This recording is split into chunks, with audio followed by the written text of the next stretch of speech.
자, 여러분 또 만났습니다. 예, 반가워요. 오늘부터는 우리가 이제 그 새로운 챕터에 대해서 또다시 공부를 해볼 거예요. 지금 이 과목, 이 챕터는 인공위성에 관련된 내용입니다. 우리 8장에서 앞장에서도 인공위성에 대한 얘기를 많이 다뤘는데 거기서 다뤘던 인공위성하고는 좀 다르죠. 예, 우리 8장에서 다뤘던 인공위성은 우리가 그 지구 관측 위성이라는 그런 표현을 썼어요. 그래서 지구에 대한 사진을 자세하고 정확하게 찍어서 우리한테 전송해 주면 우리는 거기에서 영상을 분석하기도 하고 그 다음에 이 영상을 통해서 지도를 제작하기도 하고 여러 가지 그러한 기법에 대해서 얘기를 했죠. 근데 여기서는 조금 성격이 달라집니다. 9장에서는 이제 GNSS라는 말이 튀어나오면서 위성에서 우리가 사진을, 영상을 전송받는 게 아니라 1초에 하나씩 숫자만 딱딱 받습니다. 그래서 이 숫자를 받은 안테나의 위치, 그것도 그냥 위치가 아니라 X, Y, Z 3차원 위치를 빡 하고 한 번에 얻어낼 수 있는 아주 신통방통한 그러한 시스템이죠. 어떻게 보면 이 GPS가 나타나기 시작한 거는 그 변역이라고, 측량계에서는 변역이라고도 볼 수 있습니다. 물론 측량에서만 사용하는 게 아니고 무지하게 많은 활용도가 있는 엄청나게 많은 분야에서 지금 쓰고 있지요. 근데 아까는 GNSS라 그랬다가 지금은 이제 GPS란 말을 썼습니다. 이게 같은 건가요? 아니요. 정확히 말하면 같은 게 아닙니다. 그리고 우리는 엄격하게 얘기하면 GNSS라고 표현을 해야 맞습니다. 자, 그러한 이유는 우리 안으로 들어가서 지금 이제 한 번에 너무 많은 걸 먹으면 배탈 나죠? 하나씩 차근차근 찾아보면서 얘기를 해보도록 하죠. 자, 타이틀이 GNSS네요. GNSS. Global Navigation Satellite System. 예. 일단 첫 번째 용어가 튀어나왔으니까 우리 한 번씩 용어를 분해해 볼까요? 글로벌한 말은 뭐예요? 글로브에서 온 말인데, 글로브가 뭐죠? 글로브. 예, 장갑. 이제 여러분 머리 아파지는 거예요. 예. 구, 동그란 거, 농구공 같은 거, 이런 거를 이제 글로브라고 표현을 합니다. 그럼 어디서 형성이 됐는지 벌써 감이 올 거예요. 예. 지구 전체를 우리가 그 의미를 두고 있다. 그래서 여기서 나온 형용사형이 글로벌이다. 예, 이렇게 시작하면 또 이제 영어 시간 같네. 예, 글로벌. 글로벌이 우리 주변에서 많이 쓰고 있어요. 예. 글로벌 경제가 안 좋다. 뭐 이런 얘기도 있고, 글로벌 위기가 왔다. 뭐 이런 표현도 쓰기도 하죠. 글로벌. 즉, 전 지구를 표현할 때 사용하는 단어입니다. 그 다음에 내비게이션. 이 단어도 요즘 무지하게 많이 쓰이죠. 내비게이션. 원래 이 내비게이션이라는 말의 어원은 배를 타고 항해를 하고 돌아다니는 거를 내비게이션이라 그랬어요. 그래서 항해, 항법, 이러한 표현으로 이제 번역을 해서 썼던 거거든요. 근데 어때요? 우리 여러분들 잘 보면은 배가 운행하고 배에서 사용하는 용어들하고 비행기나 우주선에서 사용하는 용어들이 상당히 유사합니다. 예. 볼까요? 우리 배가 떠나고 들어오는 데를 뭐라 그래요? 항구라 그러죠. 예, 남자는 배, 여자는 항구. 예, 항구라 그럽니다. 영어로 port라는 표현을 써요. 그럼 비행기가 떠나고 들어오는 데는 뭐라 그래요? 똑같아요. port. 근데 앞에 뭐만 더 붙어? air. 공항이라고 번역합니다. 무슨 얘기예요? 배가 항해하는 것과 같은 용어들을 비행기나 우주선에서 많이 쓴다는 얘기죠. 우리가 ship이라는 표현을 많이 쓰는데 큰 배, ship. mothership이라는 표현을 쓸 때가 있거든요. 엄마 배예요. 우리가 모선이라고 보통 얘기합니다. 큰 배, 항공모함 뭐 이런 식으로 큰 배 갈 때 주변에 여러 배들이 같이 따라다니는 경우가 있죠. 이럴 때 모선이란 말을 씁니다. mothership. 근데 우주선에서도 똑같은 표현을 써요. 이러다 보니까 과거에 배를 타고 항해를 하고 돌아다니던 거를 내비게이션이라 그랬는데 이제는 어디까지? 우주까지 확장해서 그 비행기가 날아다니고 우주선이 날아다니는 것도 내비게이션이라는 표현을 써요. 근데 이게 어디까지 또 확장이 됩니까? 자동차까지 확장이 됩니다. 감 잡죠? 무슨 말을 하는지. 맞아요. 카 내비게이션 시스템. 이젠 배에서 뭐 멈추지 않고 어디까지 자동차까지도 내비게이션을 표현을 쓴다는 얘기예요. 예. 그래서 카 내비게이션 시스템, 우리 자동차 또는 자동항법 장치라고 표현을 많이 쓰죠. 내비게이션, 그런 뜻을 갖고 있습니다. 그 다음에 새들라이트, 이건 아티피셜 새들라이트. 뭐예요? 예. 스텔라. 다 거기서 온 말이에요. 예. 이태리 말 히라보 이쪽에서 온 별이란 뜻입니다. 새들라이트. 그래서 별. 정확히 말하면 이제 새들라이트는 별의 의미를 갖고 있지만 요즘은 농축적으로 그냥 인공위성이라는 표현을 써요. artificial satellite라고 표현을 안 하더라도 그냥 satellite 그러면 이제 인공위성이라는 표현을 씁니다. 시스템, 요거 저보고 풀어달라는 사람 없을 거예요. 예, 그러면 어떻게 번역할 수 있을까요? 글로벌, 전 지구를 다 포함한 거죠. 전 지구적 내비게이션, 새들라이트, 위성 항법, 새들라이트 내비게이션 시스템. 그래서 이거 보통 이제 어떤 식으로 번역을 하냐면 범지구 항법, 위성 항법 시스템 이렇게 많이 번역을 합니다. 말의 앞뒤가 순서가 좀 바뀌었죠? 범지구적에서 위성 항법 시스템 이렇게 많이 표현을 합니다. 역시 별에 대한 얘기를 앞에서도 했는데 이번 장에서도 별을 좀 얘기를 해야 될 필요가 있어요. 자, 별. 어릴 때 우리 별 노래 많이 불렀잖아요. 저 별은 나의 별, 저 별은 너의 별부터 시작해서 바람이 선을 도하여 창밖에 나왔었더니 저 별인 네 별이며 이런 말 나오잖아요. 예, 별이 진단에 굉장히 아름다운 서정의 대상이 되었던 거예요. 아주 옛날부터 인류의 친구였던 별입니다. 근데 이 별을 그냥 별만 단순하게 보고 끝낸 게 아니라 조금 머리가 돌아가는 사람들이 이걸 보고서 관찰을 하니까 얘가 특징을 갖고 어떠한 주기를 갖고 움직이네 라는 걸 찾았어요. 이제 그러면서 거기서부터 천체, 그 다음에 물리학, 지구 동력학 이런 게 모두 이제 파생돼 나오기 시작하는 거죠. 자, 별.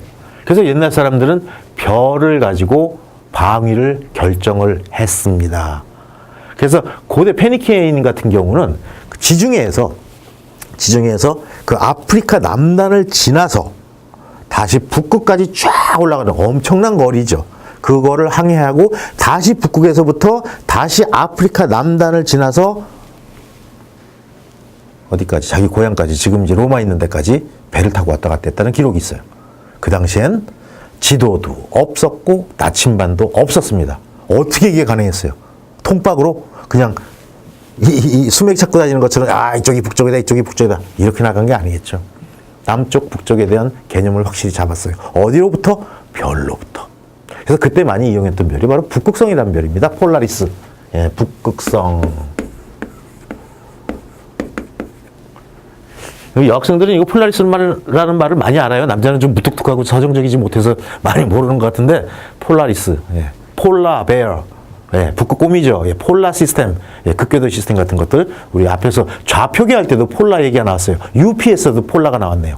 예, UPS에서 P가 폴라였단 말이죠. 예, 그리고 이거는 북극성. 그래서 북극성의 위치를 딱 파악하고 나면 그대로 손만 딱 벌리면 돼요. 왜? 북극성이 여기 있어? 그럼 이쪽이 북쪽이야. 그럼 동서남북 방위를 찾을 수가 있었던 얘기죠. 그래서 인류는 예전부터 별을 이용해서 길찾기를 활용하는데 선수였다라는 얘기입니다. 그래서 고대 때부터 위치를 파악하기 위해서 별자리 또는 별, 요 위치를 보고서 동서남북 방위를 찾고 길찾기의 정보들을 습득을 했습니다. 하지만 현대는 어때요? 물론 현대도 길 잃어버리면 북극성을 찾아가지고 찾으면 돼요. 근데 문제는 뭐예요? 아무리 밤하늘을 쳐다봐도 북극성이 어딘지 몰라. 뭔지 모르니까 문제가 되는 거죠. 또 이제 학술적으로 나와요. 작은 곰자리에서 시작해서 카시오페어 자리까지 W자리에서 5개 나오고, 국자 나오고, 북극성 찾고, 언제 그러고 있어? 어쨌든 찾을 수 있는 사람도 있지만 대부분의 사람들은 북극성을 찾지를 못합니다. 예. 근데 이런 북극성뿐만 아니라 이제는 인위적인 별을 쏴서 올린다는 얘기예요. 그걸 우리가 뭐라 그래? 유식한 말로 인공위성. 맞죠? 그래서 이러한 인공위성으로부터 별자리에 대한 아니면 방위에 대한 정보를 또는 위치에 대한 정보를 얻어낼 수가 있다는 얘기입니다. 그래서 여기 시작이 우리 8장 원격 탐측에서 다뤘던 그 위성의 시작과는 약간 다르다라는 것을 벌써 감 잡으셨을 거예요. 또 가장 큰 차이점은 뭐예요? 위성에서는 그 원격 탐측 또는 이 지구관측 위성에서는 사진을 찍어서 우리한테 보내주지만 얘는 사진을 찍어서 보내주지 않아요. 예전 영화들 보면 참 얼토당토하는 영화들이 많아요. 미션 임파서블 초창기판이었을 거예요, 아마. 예. 그 주인공이, 톰 크루즈였나요? 주인공이 막 뉴욕을 지나가는데 거기서 적들끼리 교신을 해. 야, 저 사람 찾았다! 그러면서 그게 GPS 위성으로 찾았대. 일단 이거 구라. 네. GPS 위성은 영상을 찍는 위성이 아니거든요. 그 다음에 두 번째, 찾아갖고 줌인을 해. 자꾸 찾아서 사람이 걸어가는 걸 다 보여. 이것도 두 번째 구라. 영상도 주지 않을 뿐더러 줌인, 줌아웃 이런 기능은 없어요. 예. 또 위성에서 그게 가능하면 뭐 아주 정밀한 지도 다 만들어내게? 그 다음에 그 사람에 따라서 위성이 움직여. 이게 세 번째 구라. 왜? 우리 앞에서 했잖아요. 위성과 주기에 대해서. 극궤도 위성, 적도궤도 각각 자기 궤도들이 있단 말이죠. 그 궤도를 이탈하면 위성은 더 이상 의미가 없어져요. 이런 참 초창기에는 그러한 말도 안 되는 그 영화들에서 GPS를 소재로 사용한 경우도 많습니다. 어쨌든 간에 다시 우리 타픽으로 돌아와서 인위적인 별들을 쏘아 올려가지고 여기서부터 정보를 얻기 시작하는 거죠. 우리가 필요한 각종 정보를 얻어냅니다. 자, 이제 말이 나오네요. GPS라는 말이 드디어 나왔어요. Global Positioning System. 여기에 대한 자세한 단어를 끊어가는 거는 우리 바로 다음 절에서 하기로 하고, 일단 과거에는 이거 하나뿐이 없었다. 원래 이거 하나뿐이, 원래는 없었죠. 이거 하나뿐이. 원래는 아무것도 없었어. 그 다음에 미국에서 이걸 72년, 73년부터 쏘기 시작합니다. 그럼 미국에서 위성을 쏠 때 제일 배가 아팠던 애들이 어느 나라 애들일까요? 예, 우리 앞에서도 그런 얘기 했었죠? 러시아 애들이에요. 부랴부랴 따라 올라갑니다. 그래서 GPS를 따라잡기 위해서 글로노스를 띄어 올리기 시작하죠. 그러다가 한순간 몰락의 길을 걸어요. 그것도 뒤에 가서 우리 3절에서 예, 자꾸 궁금한 걸 남겨놔야 열심히 수강하시겠죠. 예, 3절에서 얘기할 거예요. 자, 몰락을 하니까 이 GPS가 독점이 됐어. 독점이 되면 꼭 뭔지 이상한 짓을 해요. 그쵸? 그래서 이상한 짓을 하다 보니까 주변에서 못 참겠어. 그럼 여기에 대항하는 게 튀어나와야겠죠. 그래서 갈릴레오라는 게 튀어나와요. 그리고 러시아의 글로나스도 다시 심기일전에서 다시 위성을 계속 발사하기 시작합니다. 자, 이러고 있다가 보니까 이제 GPS, 글로나스, 갈릴레오 3파전이 됐거든요. 그러다가 여기서 늦게, 사실 늦지도 않아요. 역사적으로 보면 갈릴레오보다 빨랐어요. 우리가 잘 모르고 있었을 뿐이지.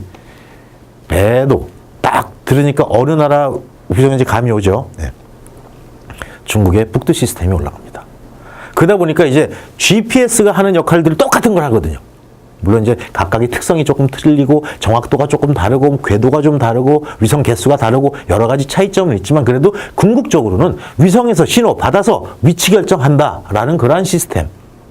그래서 이제는 그 말을 GPS라는 말이 다 커버를 못한다는 얘기죠. 왜? 위성이 많기 때문에. 그래서 이제는 GNSS라는 말로 표현을 합니다. 이미 2002년에 제가 미국에 학회를 갔을 때도 거기서부터도 2002년이면 사실 이 GPS뿐이 없었을 때거든요. 거의. 그때지만 미국 애들은 벌써 GNSS라는 표현을 썼어요. 그래서 지금은 이게 더 적절한 말입니다. GNSS. 우리 앞에서부터 설명했던 내용이죠. Global Navigation Satellite System. 자, 이 가장 큰 장점은 뭐예요? 우리 현대 측량과 종래 측량을 여러 가지로 구분을 했지만 물론 첫 번째 정확도가 좋아졌어요. 종래 측량 같은 경우는 100만 분의 1 정확도. 그쵸? 정확도 잘 기억하고 있어야 돼요. 설명 안 할 거예요. 이제 앞에 거 다시 들으세요. 네, 100만 분의 1 정확도. 하지만 현대 측량에서는 엄격하게 관측하는 경우 5억 분의 1 정확도까지 가요. 근데 뭐니 해도 종래 측량과 현대 측량을 가장 크게 구분하는 방법은 뭐냐? 2차원 측량, 즉 평면 측량을 따로 하고 1차원 측량, 즉 높이 측량을 따로 한 다음에 모아서 3차원 자료를 확보하느냐? 아니면 사진 측량이나 얘처럼 한 방에 3차원 자료를 받아들이냐. 이게 가장 큰 차이점이에요. 그런 점들 잘 기억하고 계셔야 되고 또 뭐가 있어요? 종래 측량. 자, 우리 여러분 평판 만져보신 분 계시죠? 우리 평판 측량을 한다고 한번 가정을 해볼까요? 자, 평판을 막 열심히 그리고 있는데 일단 그럼 폴대면 뛰어다녀야 돼요. 자, 무전기도 그 좌로 뛰어 우로 뛰어 이제 하다가 쓱쓱쓱 그리고 나서 완성돼 갈라 그러는데 우두두두두두두두 뭐 비가 떨어져. 그럼 어떻게? 일단 도면 감싸야지. 내가 만든 건 소중한 거니까. 그래서 요걸 돌돌돌돌 말아서 소중하게 감싸고 그 다음에 일해요 못해요? 일을 어떻게 비가 오는데 측량을. 그쵸? 그러면 장비 반납하고 삼겹살에 소주. 측량 끝나고 비 올 때 삼겹살에 소주 마시면 진짜 기가 막히게 맛있어요. 한번 해보세요. 이렇게 비가 오면 안 됐어요. 자, 여러분 또 나랑 같이 각 측량하러 나갔어요. 트랜짓을 들고 그저 어스름어스름해서 불안불안하기 시작하는데 결국 어두워졌어. 그럼 어떻게 해요? 각을 잴 수가 없죠. 에이, 뭐 조명탄 터트리면 되지. 뭐 자동차 갖다가 쌍라이트 켜놓고 힘들어요. 즉 기상의 영향을 무지하게 받는다는 얘기입니다. 하지만 현대 측량은 물론 사진 측량까지도 기상의 영향을 받아요. 우리 앞서서 이제 그 7장에서 공부했었지만 얘들도 연평균 쾌청일수를 따져야 되고 그 다음에 사진 측량할 수 있는 시간이 오전 10시에서 오후 2시까지라 그랬습니다. 남은 시간은 못해요. 그림자가 들어오지고 뭐 이래가지고. 그래서 현대 측량이지만 사진 측량 같은 경우는 그 어떤 밤낮의 구애를 받지만 얘는 그냥 안테나만 탁 세워놓으면 비가 오나 눈이 오나 바람이 부나 계속 1초에 하나씩 딱딱 데이터를 받아갖고 위치 데이터를 넘겨줍니다. 그럼 또 이제 주변에서 그러죠. 에이, 그렇게 하는데 해일이 났어요. 다 넘어갔어요. 안 되잖아요. 전천후 측량. 그거는 천재지변이에요. 해일 났는데 거기서 측량할 사람 있어요? 그럼 평판 아니라 뭐 GPS 아니라 아무거라도 거기서 측량 못 합니다. 그러니까 그런 특수한 경우는 제발 좀 뺍시다. 지진도 마찬가지. 또 지진 얘기하려고 그랬죠. 지진도 빼요. 자, 어쨌든 간에 기상에 관계없이 시간에 제약 없이 24시간 동안 언제든지 뭐가 측량이 가능하다. 3차원 위층보를 얻어낼 수 있다. 좋은 얘기가 지금 2개 들어갔어요. 요거 말고 기상 3개가 들어갔구나. 시간 제약, 3차원 위치. 요게 바로 GPS, 아니 더 정확하게 GNSS의 특징이라는 얘기입니다. GNSS. 글로벌 내비게이션 세틀라이트 시스템. 다시 한번 해볼까요? 범지구적 위성 항법 시스템. 네. 자, 그래서 이 GNSS는 인공위성을 이용합니다. 물론 GNSS 위성이 독특한 위성들이 있어요. 앞에서도 잠깐 자세히는 안 나왔어요. 이제 말을 하기 시작하는데 GPS, 미국 거죠. 그 다음에 글로나스, 러시아 거예요. 그 다음에 유럽연합의 갈릴레오, 그 다음에 중국의 배도, 이러한 특별한 성격을 갖고 있는 이러한 인공위성을 가지고 전 세계에서, 이것도 굉장히 큰 특징입니다. 그러니까 글로벌이라는 표현이 쓰인 거예요. 전 세계에서 아무데나 좌표 뭐 따질 거 없이 따질 수 없는 게 아니라 WGS84를 쓰기 때문에 좌표계가 통일되어 있죠. 전 세계 하나의 좌표계로 묶어버렸으니까. 예, WGS84. 자, 그래서 전 세계에서 대성제 3차원 위치를 손쉽고 정확하게. 자, 여기선 조금 얘기가 달라져요. 우리가 보통 측량이 쉽다, 빠르다, 편하다 이러면 정확도가 떨어진다고 보죠. 이게 세부 측량입니다. 하지만 종래에 세부 측량을 깨고 들어간 애들이 얘들이에요. 왜? 편한데 정확해. 예, 얘기가 완전 달라지는 거예요. 옛날 평판으로 보던 거하고 게임이 안 돼요. 자, 앞에서 웃으면서 그 얘기했지만 측량의 정확도는 시간이 지나서 현대로 올수록 정확도가 높아집니다. 맞죠? 예. 그 다음에 또 뭐 장비가 비쌀수록 정확도가 좋아져요. 아니 17만 원이면 다리부터 세트까지 LED 세트까지 완전히 덮어쓰는 그러한 17만 원짜리 평판 장비하고 수천만 원 하는 GPS하고 정확도가 똑같다면 어떤 골빈 사람이 GPS를 갖다 쓰겠냐는 얘기죠. 정확도가 높을수록 값이 비싸다라는 것도 또 같은 어떤 특성이 될 수가 있어요. 어쨌든 간에 손쉽지만 매우 정확한 값을 얻을 수가 있다는 게 GPS의 가장 큰 장점입니다. 자, 그래서 기상 상태와 위치에 관계없이 앞에서 한 얘기죠. 하늘만 보이는, 이게 GPS가 갖고 있는 가장 큰 맹점이네요. 반대로 하늘 안 보이면 땡, 이 얘기입니다. GPS 신호는 굉장히 미약해요. 굉장히 약해요. 그것도 이제 거기에 대해서 어떤 그 재밍이라든지, 우리 재밍이라는 표현을 씁니다. 그 전파 수신을 방해하는 그런 전파를 쏴가지고 제대로 수신이 안 되도록 하는 거. 이런 재밍 같은 거를 또 북한이 굉장히 이걸 잘해요. 네. 걔들도 굉장히 잘하는 것들이 많아요, 생각보다. 네. 어쨌든 간에. 그 다음에 하늘이 약한 시그널이기 때문에 하늘이 안 보이면, 즉 여기가 뚫려 있지 않으면, 다른 말로 GPS 위성에서 바로 내가 신호를 받을 수 있지 않으면, 조금 더 우리 유식한 측량적인 표현으로 시통이 되지 않으면, 여기 시통이라고 표현했다고 눈으로 GPS를 보는 건 아니에요. 아무리 여러분 중에 눈이 좋아도 2만 183km 떨어져 있는 그 상공에 있는 GPS를 눈으로 볼 수도 없습니다. 어두워서 보이지도 않고. 근데 시통이란 말은 뭐예요? 중간에 방해막이 없다는 얘기죠. 즉 직접 신호가 나한테 디렉트하게 떨어진다. 그렇게 하늘만 보이는 지역이라면 이게 가장 큰 단점이라는 얘기예요. 현재 위치를 계산할 수 있기 때문에 굉장히 많이 활용된다. 근데 실제로 이제 이 연구가 되는 부분들이 실내 GPS가 많이 연구가 됩니다. 예.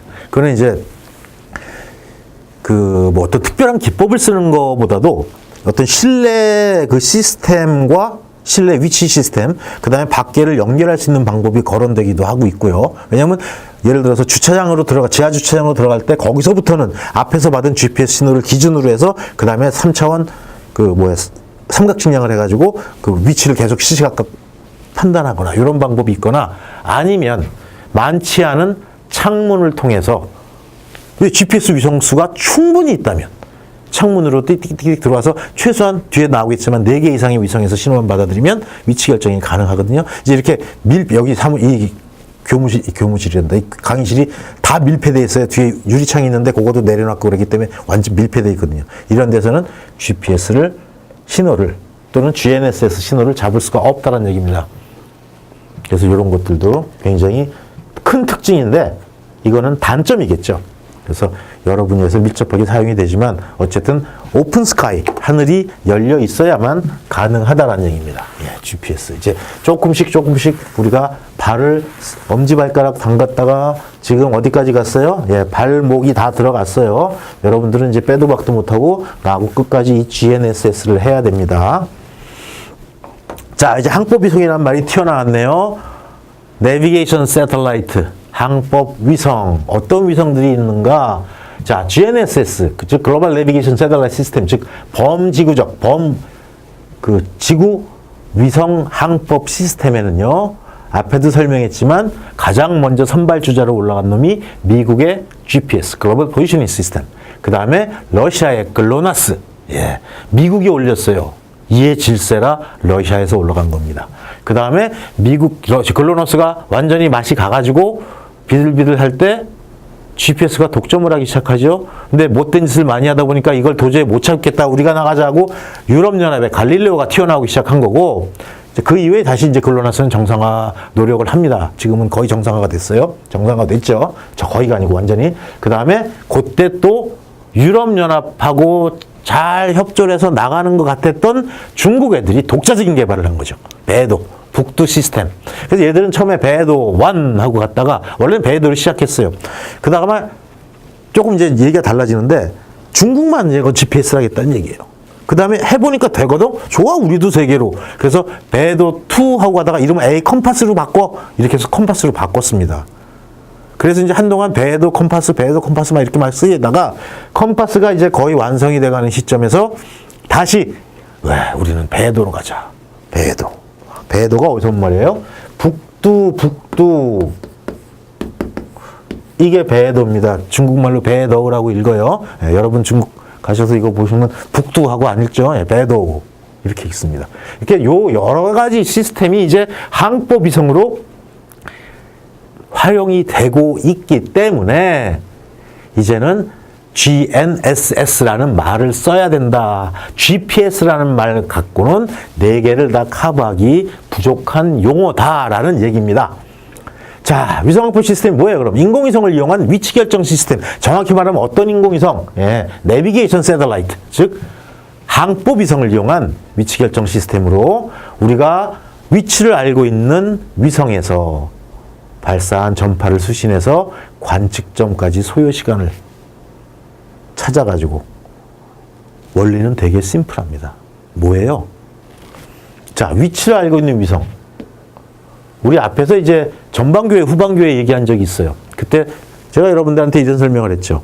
가장 대표적인 후방교회가 뭐다? GPS다. 왜? 안테나를 딱 세워놓으면 알고자 하는, 모르는 지점에 안테나를 세워놓은 거고, 그러면 어디 알고 있는 점에서부터 땡겨서 여기 위치를 찾아낸다. 알고 있는 점이 없는데요. 인공위성이다. 그랬죠? 인공위성은 궤도력, 그 다음에 여러 가지 기타 정보들을 가지고 몇 번 위성이 몇 시, 몇 분, 몇 초에 어디에 있는지를 확인할 수가 있습니다. 즉, 아는 점이에요. 그래서 모르는 점의 위치를 찾아내는 겁니다. 이제 여기 표현된 게 그거죠. 위치를 알고 있는 위성에서 발사한 전파를 수신해서, 예, 전파는 얼마나 빨라요? 초등학생들한테 물어보면 오히려 또렷하게 대답합니다. 빛이 얼마나 빠르니? 그러면 1초에 지구를 7바퀴 반 돌아요. 그래요. 대학생들한테 물어보면 뭐라는지 아세요? 전파가 빛이 얼마나 빨라?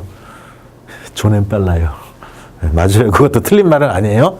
자, 29만 9,800 얼마 이렇게 나가죠. 약 30만 킬로미터 얼마? 1초 동안에. 그러니까 1초에 깜빡 할 때 30만 킬로 쫙 달려가는 게 빛입니다. 근데 이 빛은 전파는, 전자기파는 전부 다 동일한 속도로 이동을 해요. 그래서 이렇게 이동하는, 똑같은 속도로 이동하는, 즉 GPS 위성에서 신호를 딱 쐈어요. 언제 쏜지 알았어. 그리고 내가 딱 받았어. 그랬더니 도달하는 시간이 여기서 쭉 날라오는데 1초가 걸렸다. 그 얘기는 뭐예요? 이 수신기, 안테나와 이 위성 사이의 거리가 얼마? 빛이 1초 가는 시간. 1초 가는 거리죠. 1초 가는 시간이 아니고 얼마? 이 두 점의 거리가 30만 킬로였다는 얘기예요. 만약에 0.5초가 걸렸다. 15만 킬로미터가 떨어졌다는 얘기입니다. 근데 실제로 이 GPS 위성하고 우리 안테나하고는 약 2만 183km 정도 떨어져 있거든요. 훨씬 더 빠른 시간에 달려오죠. 네. 그래서 얼마가 걸렸지? 요거만 찾아내면 거리 얼마지? 요거 계산할 수가 있어요. 왜? 곱하기 광속도. 0.5초 걸렸어? 그럼 곱하기 광속도. 1초 걸렸어? 곱하기 광속도. 이 거리 찾았어요. 한 점에서 찾았어요. 근데 얘가 받은 시간을 동시에 몇 군데서 받으면, 세 군데서만 받으면 이론적으로 우리가 X, Y, Z 이 세 차원의 값을 우리가 얻고 싶은 거죠. 위치 정보를. 그러면 최소한 세 군데서 거리만 정확히 알면 얘는 3변 측량 원리로 우리가 3차원 좌표를 얻어낼 수가 있습니다. 이론적으로. 이제 거기에 이제 보통 통상 우리가 시간에 대한 그러한 변이까지 측정하기 위해서 일반적으로 안정적으로 4개 이상의 위성에서 신호를 동시에 받으면 팍팍팍팍 동시에 딱 얘가 받았다면 이 거리 얼마, 이 거리 얼마, 이 거리 얼마, 이 거리 얼마 요걸 알게 되거든요. 그러면 얘의 3차원 위치와 시간까지 4차원 값을 계산할 수가 있다는 얘기예요. 자, 그리고 이 GNSS는 위성체 연구라든지 위성이 엄청 많이 발달했어요. 초창기보다는.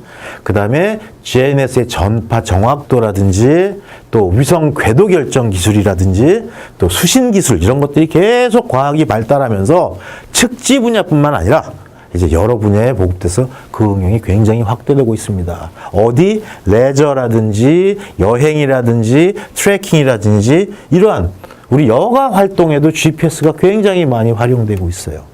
그 다음에 또 우리 GPS 없이는 운전 거의 이제 못하죠. 내비게이션에 GPS가 기본적으로 사용돼야 되고 여러분들 갖고 있는 스마트폰 여기 전부 다 GPS 칩이 들어가 있습니다. 그래서 네이버 길 찾기 하는 거 아니에요. 그래서 지금은 GPS를 갑자기 못 쓰게 된다 그러면 아마 우리들은 멘붕이 올지도 몰라요. 그만큼 밀접하게 우리 사회에서, 우리 문화에서 또는 우리 장비들에서 사용되고 있는 게 바로 이 GPS이기 때문이죠. 정확히 표현할게요. GNSS이기 때문이겠죠. 자, 이 위치를 결정할 수 있는 원리는 두 가지입니다. 일단 코드 방식에 의한 위치 결정. 그래서 의사거리, 슈도 레인지라고 표현하는데 의사, 닥터가 아니에요. 닥터가 아니고 슈도라고 표현합니다. 슈도, 거짓, 가짜, 거짓, 가짜. 우리 앞에서 사진 측량에서 위색 사진이라는 거 배웠죠. 그 위도 거짓 위자였죠? 예, 위색, 가짜 색깔. 자, 여기 슈도, 그 다음에 레인지, 거리. 그래서 이걸 우리가 의사거리라고 표현해요. 가짜거리예요. 예. 이거를 이용한 위치 결정 방법이 있고 그 다음에 반송파 관측 방식에 의한 위치 결정이 있습니다. 여기에 대한 내용은 아주 깊게는 들어갈 이유가 없습니다. 왜? 우리는 측량을 하는 사람들이 전파를 하는 사람들이 아니에요. 그래서 여러분들 어디까지만 시험에 나오는 단계까지만 내가 정리해서 여러분하고 같이 수업을 진행해 나갈 겁니다. 자, 이 정도면 우리 이제 한 발은 완전히 다 담근 셈입니다. 여러분 GNSS가 뭔지 이제 GPS라고 쓰는 말보다는 GNSS라고 쓰는 걸 더 통용하는 그러한 습관을 들이면 훨씬 이제 우리가 앞으로 내가 설명하려는 거에 대해서도 이해가 쉬울 거예요.